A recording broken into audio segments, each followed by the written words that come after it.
Greetings, ladies and gentlemen, and welcome to this latest edition of Tales from Outer Space. I hope you enjoy.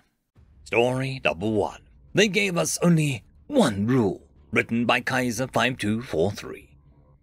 Standard First Contact Protocol decrees the Federation not make itself known until the race travels to the furthest body caught in orbit around the same star as their cradle world.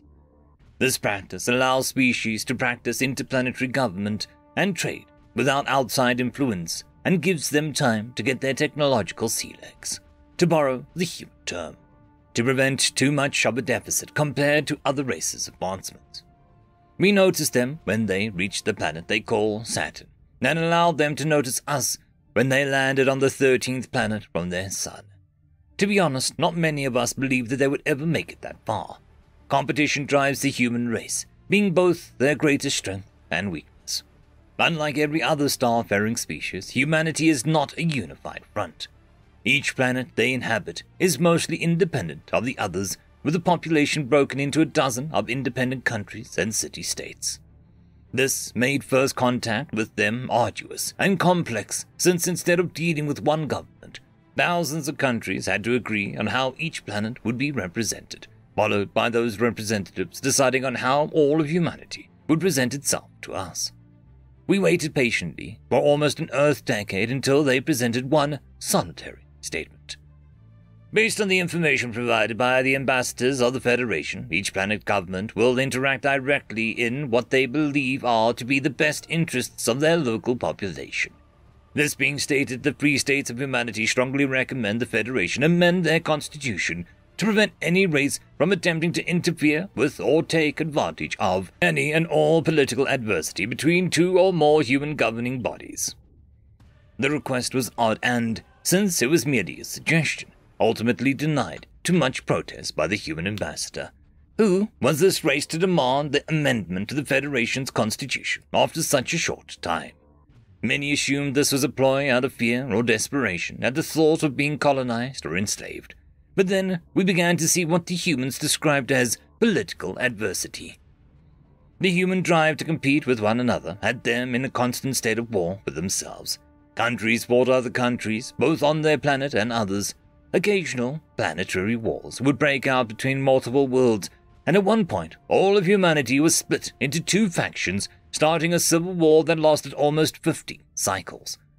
Humanity turned war into an art, and we quickly realized their strange request wasn't to protect them, but rather to keep the children that only played at war out from underfoot while the professionals worked. The chaos that was humanity drove them to constantly look for ways to advance, and, to our surprise, everyone actually benefited from their need for violence. They never warred with other species, instead choosing to share and trade, and no one was stupid enough to antagonize them. Until the Sadnoltans. A small planet on the edge of the Sadnoltan space was inhabited by humans, and part of a small conflict with another human colony of the Sadnoltan government traded with. In an attempt to expand their empire, they launched a surprise invasion and conquered the planet, claiming to want to assist their allies. No species had dared try this before, and after the dust settled, we saw something none of us had seen before. Peace among the humans. Every sentient being in the universe can tell you exactly where they were and what they were doing when they received the news.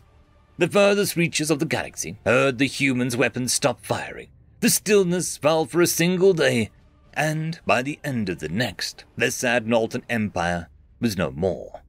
The chaos that was humanity solidified in an instant, unified against an outside enemy. Hundreds of thousands of independent countries spread across hundreds of planets lashed out in unison, as if the humans shared one mind, and by the time the Federation was able to get a grasp on the situation, the human fleets controlled over 200 Sadnoltan planets, and on the morning of the third day, the humans stood before the Federation with a smile and returned everything except for the planet they had lost, asking only for damages and sharing an old human proverb. I against my brother, us against our cousin, the three of us against the world. End of story. Story number 2. Kindred Spirits, written by Echoing Cascade. Mage Zing Zor was sitting on his throne room, He was surrounded by a dozen priests and just as many guards. So, I sent our demons to whisper sweet nothings to the Deathworlders, as we always do. Why did it fail? The king of the Zilduk, a race of magically empowered rodents who conquered vassal species through mental manipulation. They would strengthen what they called demons, just enough to be able to enter the psyche of an alien species and slowly erode their sense of self until their mind became pliable, at which point they would absorb them into their empire without a fight. This time they had set their eyes on humanity, but when they had approached them to claim their prize, they were met by an army ready for war. Now the king wanted to know what had gone wrong, hence the summoning ritual that had taken place. A faint, shadowy figure appeared in front of the king, inside a ritual circle. "I answer the call of my liege." The voice was weak, like that of a tired old man. "My, are the humans still able to put up a fight? We fed you and your kind thousands of souls. Do your job." The king was all but screaming. "We invaded the mines, but what we found there was odd." The king raised an eyebrow. "Explain." "They had their own inner demons, and well." "And well what?" The lights in the room went out one by one until only a single candle, part of the ritual circle, remained as a sole source of illumination. Wet crunching sounds punctuated by screams reverberated in the throne room. The king was on the verge of panic, but he still had enough wits about him to grab the lit candle and backed himself against a wall. "And well," the voice was deep, strong, malevolent, and impossibly seemed to come from behind him. "We came to an understanding." The human demon then snuffed the final candle. The Zilduk Empire crumbled overnight, and as their vassal species regained their independence, they all felt they owed humanity their freedom, though, when asked, they couldn't quite say why. End of story. Story number 3. Humans Celebrate Their Birthdays, written by JCB112. Every species is well acquainted with the concept of death. It's the fate of every organic mortal being. From the moment we are born, a timer begins to tick to our eventual demise. This timer, tallied up upon every day of birth, serves as a grim reminder to the reality of our existence, and how short, how frail, and how uncompromisingly fragile our lives can truly be. This day of birth, or as the Ilnatians call it, the march towards Death Day, is a sad and somber affair, where family and friends collect to recount tales from their past year, recollecting on mistakes and follies in order to better understand how to prepare for the increasingly shortening future. It is not a day of joy or jolly, and it is a day not worth celebrating. Yet this universally accepted concept is seemingly missing on a small, out-of-the-way world who has only very recently joined the galactic community. A world of scientists and poets and philosophers and writers.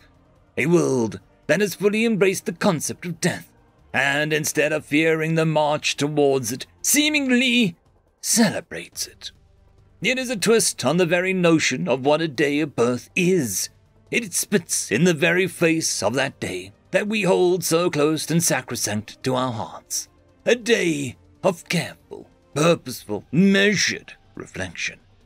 One where the blinds are drawn and all dress in somber colors, surrounded by soft, gentle music that encourages one to remunerate and ponder. A day where food is scarce and bland, and where all manner of beverages are replaced with simple, tasteless water, to encourage all of one's mental faculties to be devoted to that self-reflection. It was a day carefully curated and designed to pay deference to that slow but inevitable march towards the encroaching death.